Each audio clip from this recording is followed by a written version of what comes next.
Hello everybody, welcome to a new video by me. Today we're going to react to TomSka's asdfmovie16. Now if you don't know what asdf movie is, are you living under a rock? Might I say, first of all, because, well, it is easily one of the largest animated shorts series of the sort on this platform, YouTube. As you can see, it is TomSka here. It is one of his most popular series. Pretty easily his most viewed video. ASDF movie, ASDF movie 2, ASDF movie 3, ASDF movie song, ASDF movie 4, 6, song, 5, 8, 10, 7, 9, sniper bug. And now I've been following ASDF movie for a very long time. Of course, I grew up watching these over and over again. This was just the funniest when I was a little kid, and the series really hinges on this sort of random kind of humor. You never know what's coming next, and that is, there is a beauty to that. There really is. So today I will be sort of dissecting some of the jokes in the cartoon, in the newest edition of the cartoon, fresh from the oven. Came out 3 hours ago on this day, February 9th, 2026. So let's just jump right into the news. Fly a plane! Okay. Does anybody know how to fly a plane? Wait, hold up. Before we start, oh fuck. Does anybody know how to fly a plane? Before we start, let's turn on the captions. I don't know why it does that. Why does it reset my does anyone know why YouTube like resets your caption settings for no fucking reason? It pisses me off. Font opacity 100. What the hell, options, font size 100. There we go. Perfect. All right. Let's continue. Does anybody know how to fly a plane? No. Okay. Oh, it's not over. Wow. Alright, so time for the classic intro. That was fun. The upbeat, electronic music. A classic, a staple of the series. So let's give that one a little rewatch. Does anybody know how to fly a plane? No. Okay, so in the beginning, we can see that the pilot has passed away, perhaps, flopped over. He is unconscious in the pilot's seat, and this flight attendant is very stressed out about it because obviously, if you have a plane, you kind of need to fly it, and if you don't have a pilot to fly it, well, that's bad news if it's already midair, because it'll likely crash because someone needs to pilot the plane, of course. And since the pilot has passed out here, the flight attendant is begging that somebody else has some sort of qualification in the field of aviation so that they can drive or steer or pilot a plane, fly a plane, as she says. And then, following that, Does anybody know how to fly a plane? a man running up, wearing sunglasses, as if he were a sort of a badass protagonist, runs to the cockpit, seemingly. Yes, the cockpit. We don't know that, of course, as of right now. We can assume that. We can safely assume that, and yes, that is true. He was running to the cockpit, and he seems to be the hero of the day. Maybe he does know how to fly a plane. He'll save the day. He'll steer the plane. Everything will be good. We'll make a little emergency landing. Hope the pilot's okay, but everyone on plane is gonna be fine. No. And then the irony of the situation, as we can see this man, despite running up to the cockpit as if he were bound to save the day, just kidding, he actually does not know how to fly a plane. Anticlimactic for sure. And that is the joke, is that, you were expecting him to fly the plane and guide everybody to safety, but he actually, well, he can't do that. So, and then after that, the plane crashes. It tragically crashes into a house, and that is a consequence of the death or whatever knocked out the pilot, and that no one was able to help them. And perhaps if the man did know how to fly a plane, well, that wouldn't have happened. So let's move on.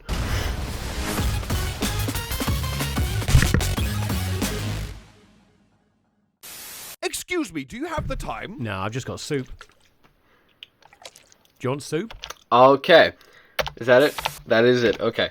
So, it starts off with a man asking for the time. Okay. Perhaps he does not have a timepiece on him, or a watch, or a phone of some sort where he can check the time himself. Perhaps his phone is dead.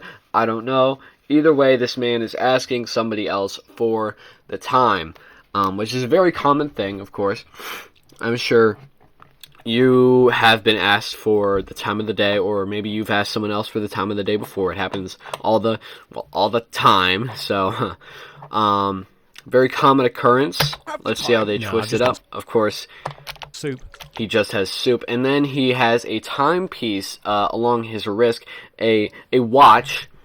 Except it's not a watch. It is actually a bowl of soup, perhaps glued or somehow attached to a strap, which he wears upon his wrist, as if it were a wristwatch, which is, of course, the comedic aspect of this, is that, why are you wearing a soup? Why are you wearing a bowl of soup where you would normally be wearing a watch? And that's ironic because the man is asking for the time. You might want to check your watch, but this man doesn't have a watch. He has a bowl of soup on his wrist.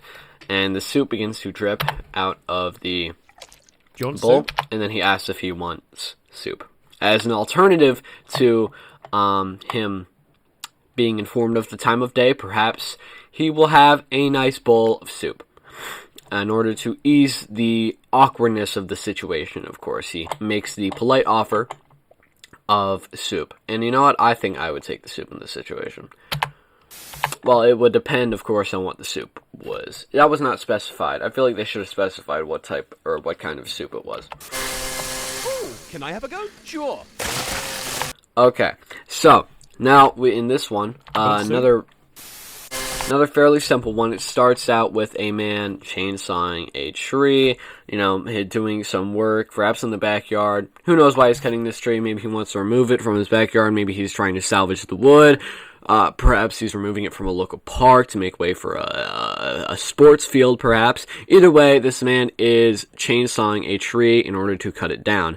And then Can I have a go? Another man approaches him asking him for a go, or for what we assume, a turn using the chainsaw, perhaps to cut down the tree. Now, of course, the man thinks using the chainsaw is probably a fun activity, so, he wants to use the chainsaw himself, because, well, he thinks it's fun.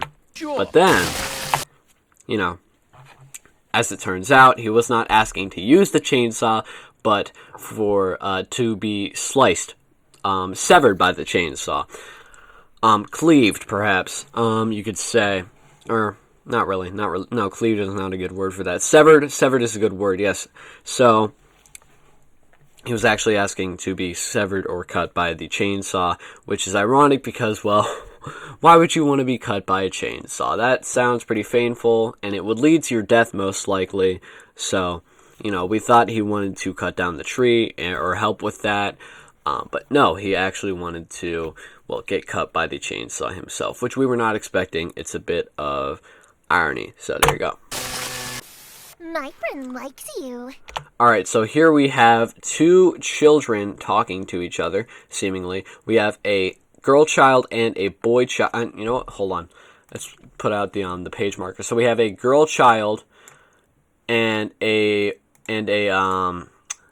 boy child, a male child. G B. Girl child, boy child. So the girl child starts this sketch out by saying, "My friend likes you," which is, common occurrence, perhaps in a kindergarten. A very simple grasp of the concept of love. Get your friend to tell that boy that, I have a crush on him, So she just wants to let the boy know about that. Let's see.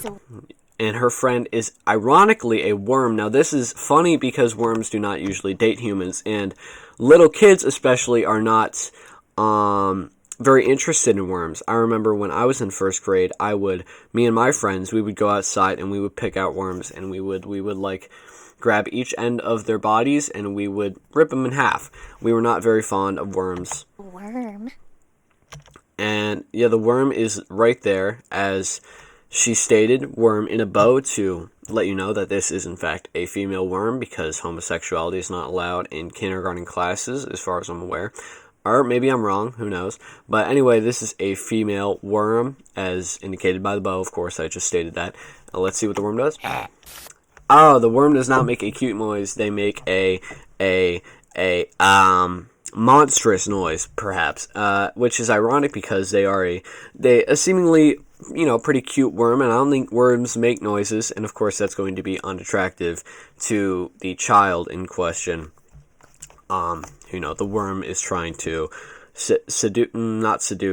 enamor. Knife is a knife and he loves his wife. Okay, so it starts off with a knife with limbs, a knife with 2 arms and 2 legs.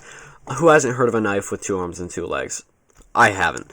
Well, I actually have. But this knife has 2 arms, 2 legs, and a face, and he seems to be sentient and not self-conscious. What's the word? Self-aware, right? And he is able to feel love, which is not typical for knives. So let's see where this goes. Oh no, my wife! Okay, so it seems as if Knifey tried to hug his wife or something like that, or get close and intimate with her, and of course that resulted in his wife being stabbed, because of course he is a knife, and any deep contact with something could cause puncturing, it could cause a cut, and of course that is what happened. And that is just the unfortunate life of Knifey, similar to King Midas in Greek mythology, I believe, where anything he touched turned to gold. With Knifey, anything he touches, if it's a human, it dies, and he cuts it in half, which is of course not what you want to do. If you love someone, you do not generally want to cut them in half. Now, there are some people who are fucked up a little bit in the head. Maybe they would like to cut someone in half if they love them, but usually that is not the case. So that is ironic, of course, because he loves his wife. He wouldn't want her to die, but, well, life isn't fair. Hey, baby. You come here often. Now, this is a man trying to seduce a woman by using a pickup line. Hey, baby, you come here often, as in, do you drink at this bar often? How often do you come to this bar? I know I come to this bar very often. Perhaps we can meet up here again sometime. So let's see what her response is. Come here often? Yes. Okay, she does come here often, so it seems to us as if she is falling in love with the man due to his smooth pickup line. She does, in fact, come to this bar often. Hey, maybe that's why they both, happen to be here at the same time, because they both come to this bar often. They could talk about that, their shared experiences at the bar, and, perhaps they'll fall in love with each other. Because I'm an alcoholic. And that is the ironic twist of the joke. She does not come to the bar often because she is, she's looking for a good time. She comes to the bar because she is addicted to alcoholic substances like beer, whiskey, wine, and such that would be served at a bar, which is why she keeps coming back, which is why she comes there often, of course. And she has fallen over because, assumedly because she is drunk, or inebriated, to say. And of course, when you are inebriated, you fall over sometimes. It's just what happens. And the man is a little bit seemingly disappointed by this. I don't want to be dead anymore. Alright, so we have a ghost about to commit suicide, which is unusual because usually ghosts are already dead. And of course, this guy says he is already dead, so why is he committing suicide? Well, he says he doesn't want to be dead anymore, so perhaps he believed that committing suicide as a ghost will bring him back to life. Unlikely, but let's see how this plays out. has, see, okay, so the gun has absorbed the bullet. Now, sometimes when people commit suicide, which is sad, but it happens, don't do it, not worth it, right? But when people do it, sometimes they'll use a gun, and they'll fire at their brain, and it will explode their brain, and that will cause them to die. Now, it seems that is how this man took his own life, or died in the first place, is by taking his own life with a gun. Now, by putting the gun up to his temple as a ghost, the gun absorbed the bullet. Now, usually when the bullet goes into your head, that's when you die. So, logically, if the bullet goes out of your head, you should come alive again.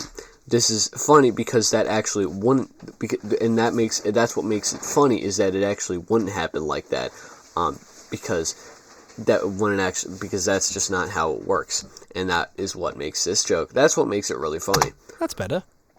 Mother, I'm not a child anymore. I'm 32.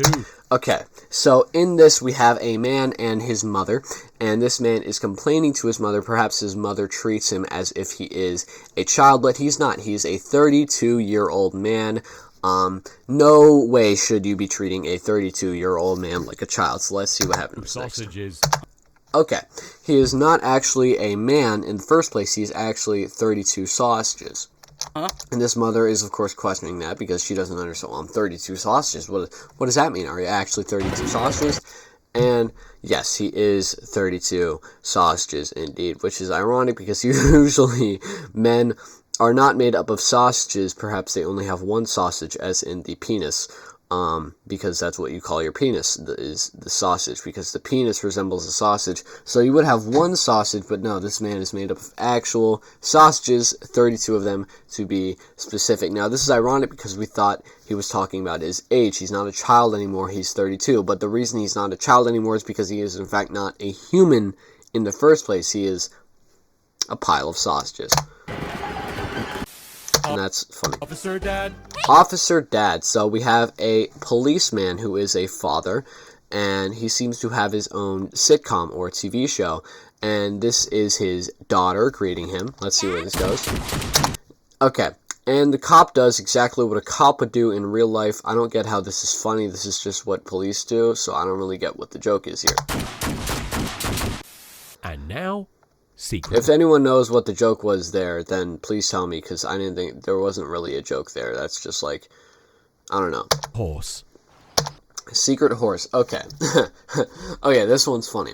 So, secret horse. It introduced, we were about to see, or perhaps not see, a secret horse of sorts. Perhaps the horse would be hiding, and of course, well, we do see a horse at least trying to hide. This horse is attempting to be stealthy. Perhaps he gave himself the title of Secret Horse, but as you can see, he is not very stealthy. He is attempting to hide behind the tree, but he does not do it well. You can see him quite clearly, and of course that is ironic and funny because, you know, he's supposed to be a secret horse, but, well, he's right there. And the horse is giggling because, assumedly, the horse thinks that we cannot see him, and he finds this funny because, he's playing a prank on us, he's playing a joke on us, but, of course, the horse is not very smart, and we can see him clear as day, but, you know, let the horse have his fun. Moving on. Sir, I'm afraid. Okay, this doctor is clearly about to give this man bad news. Perhaps the man has been diagnosed with a disease of sorts, or something of the like. So let's see what happens. Yeah. Okay, so it looks like the doctor, so we thought the doctor was about to inform the man of something like, I'm afraid you have cancer. Because that is what doctors say. They say, I'm afraid you have cancer. Even though they're not actually scared, they're just, you know, it sucks, right? They're just saying, I'm afraid you have cancer because it sucks. But of course, the doctor does not mean as an endearing term. He just means, you know, he's generally very scared, very easily shocked, startled, per se. And of course, you know, he says he is afraid, and well, he is afraid, and he is having a scared reaction. He's cringing, and that is the end. Yeah. So we thought, of course, that is ironic, that is a joke, because we thought the doctor was about to tell the man some bad news, but turns out he's just a little scaredy cat, and that's funny. So. Oh, my knee. I think it's... Okay, this man has injured his knee, and he thinks it's in bad condition. Haunted.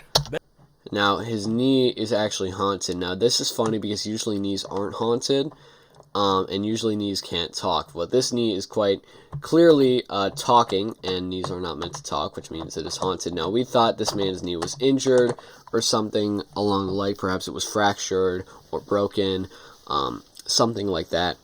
However, no, it is just possessed by a ghost, which, of course, knees are not usually possessed by ghosts, but this one is. And we were not expecting that. That was what makes it funny. I steal cheese. You can't catch me.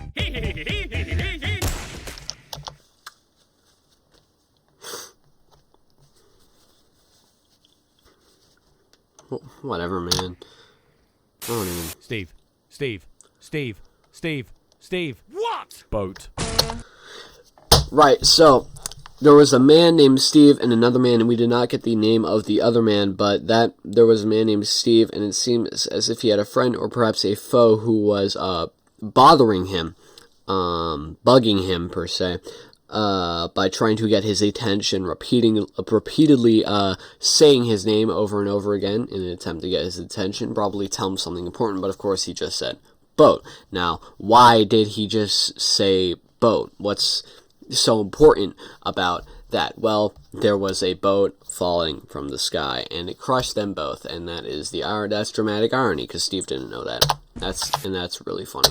One hot dog with no frogs. So this man is ordering a hot dog with no frogs, and of course that's funny because, well, you don't usually put frogs on hot dogs anyway, so why is he specifying no frogs? Perhaps this is some sort of country or city or some place where the culture is, we like to put frogs on hot dogs, so that's, you just assumed, so this man has to specify, I would actually not like frogs on my hot dog. Frogs? So, the hot dog vendor, of course, is actually confused because this is not some weird city where they like putting frogs on their hot dogs. So the hot dog vendor is, of course, confused. Why did the man specify not to put frogs on his hot dog? Because, I wasn't going to do that anyway. Usually people don't order frogs on their hot dog. And now, so he said frogs, as in, well, why did you say frogs? You even have frogs. I'm not going to put them on your hot dog, right? And so now the man is yelling at him because the man thinks that the vendor was saying, that the vendor thought that he said that he did want frogs on his hot dog. So now he's yelling at the vendor because, of course, well, as he previously stated, he does not want frogs on his hot dog. No frogs! Classic, it's funny because, miscommunication, error of sorts. Life is a knife and he loves his wife. So this is a callback to the previous sketch, as of course. So let's see what happens this time. No, my second wife! Okay, so he dude. Hello, man who sometimes turns into a train. Hello. Okay, so if you don't know, there is a long-running ASDF movie, running gag, per se, where there is a boy who states in unlikely or, I suppose, unfitting situations that he likes trains. And whenever he states that he likes trains, a train appears and crushes everybody else in the sketch. And that's funny because, a train comes out of nowhere, just kills everyone. Well, that is pretty ironic, right? Especially since he says he likes trains. Not going to like them after, of course, getting crushed by one. But whatever. So now, Oh no, my second wife! with Hello, the man who sometimes context turns into a train. Hello. of that running gag, you would assume that this man is about to turn into a train or get run over by a train, or perhaps the I Like Trains kid is going to come in and say he likes trains, and then the man will turn into a train. But nothing happens. Interesting. So tell me about yourself. Well, sometimes I like to... There's the train. There's the train. Perhaps it was not stated, but perhaps that man that was on the date in this sketch was the same man from the last sketch that the other man said sometimes randomly turn into a train. And that's ironic. Obviously, the date was not expecting that, as we can see by the look on her face. And the train randomly appearing, of course, a running gag in the ASDF movie series. So if you've watched the other videos, then you would know, yeah, this is, it's pretty funny. It's a callback to the previous episodes of the series. Very funny, very clever. Please take me back. I said no. What? We have a man in a mailbox. Please take. And the mailbox can talk, and apparently this man has talked to this mailbox before, and the mailbox says, like, please take me back, as what an ex-lover would, of course, say to their, ex-lover, if they did not want to be ex-lovers anymore, and they wanted to be now lovers and not ex-lovers. Please take me back, as in, please love me once again. Now, this is, of course, weird, because the mailbox is not a human, and mailboxes usually do not talk. Take me back. I said no. And the man has clearly dealt with this before, which is ironic because mailboxes aren't meant to talk, and you're definitely not supposed to romance them. Oh. Darling, I'd never leave you for anyone. We have a couple clearly enamored with each other. Darling, I never leave you for anyone.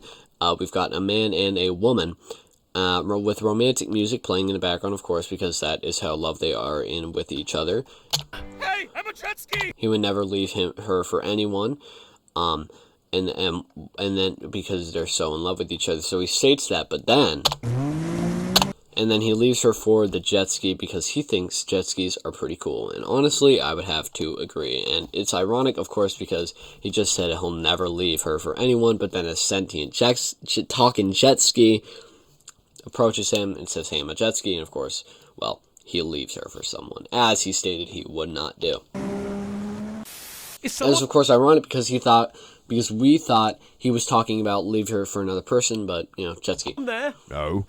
Okay, so we have a man who is clearly scared, frightened in his own home because he thought he heard perhaps footsteps or a voice or some breathing in his home. Of course, he's home alone, so he would be scared to hear somebody else in his house if he thinks that he is the only person in his house, but of course he's not because clearly someone was there. However, this man is obviously very gullible, and so when that person says no, despite the fact that they are making it glaringly obvious that someone is there, he is dead asleep, which is not what you want to do when someone else is in your house and you didn't invite them in there. And he's sleeping very, very well. He's making silly snoring sounds. I'm gonna go put on something more comfortable. Now, this is usually what women say when they are about to get naked and perhaps partake in sexual intercourse with another person. I'm going to put something on more comfortable, perhaps underwear, lingerie, or the sort. So what we can assume that this woman is about to be in a very revealing outfit, so let's see what happens. Just as long as it isn't the fish hat again. So clearly this man has been with this woman before, and he says, just as long as it's not the fish hat again, as if this is something that happens often, where she wears a fish hat for some reason, and then she's wearing the fish hat, which is of course random because people don't usually wear fish hats, and she wears it a lot, and she said that she was going to get naked, but no, she is actually wearing a fish hat, and this clearly happens often because the man is saying don't do it again. And that's funny because she's very happy about it. I muted it. Hey Jimmy, how's your wife? She's long. Okay, so I don't want it. So this man is talking to his friend named Jimmy, and of course Jimmy is obviously married, and so he's asking about Jimmy's wife, because perhaps he hasn't seen him in a long time, and he hasn't seen his wife in a long time either, and so, you know, it's, he wants to know how he's been doing, and his wife is long, and that's funny, because, you know, people aren't generally meant to be long. So. Please kill me. And the wife is begging for death because, of course, if you are this long, you are probably suffering in your own skin. And she is pleading to be killed because she cannot take it any longer. Knife is a knife and he loves his wife. Oh no, my third wife! She's cheating on me. Ah, that's... Wow, okay, that was a clever one. Can we give an applause to the writers of this episode? Let's applaud them. That one was nice. See, I expected him to have killed another person. Wait. Okay, no. I was about to say, well, maybe they did end up killing her, but they didn't. No, my third wife! So, of course, as we saw earlier, Knifey had 2 wives, and he killed both of them because he's a knife, and he did it by accident. He didn't mean to. But this, so we thought, you know, when there was a third one, we would think, oh, he killed his third wife again. But in an ironic twist, he's actually scared for his third wife because, well, she is infidelitic. And she adultered all over him, which is not good, and that is why he would be stressed out about that. She's cheating on me. Alright, that was the video. I think I'm going to go kill myself now. How does that sound?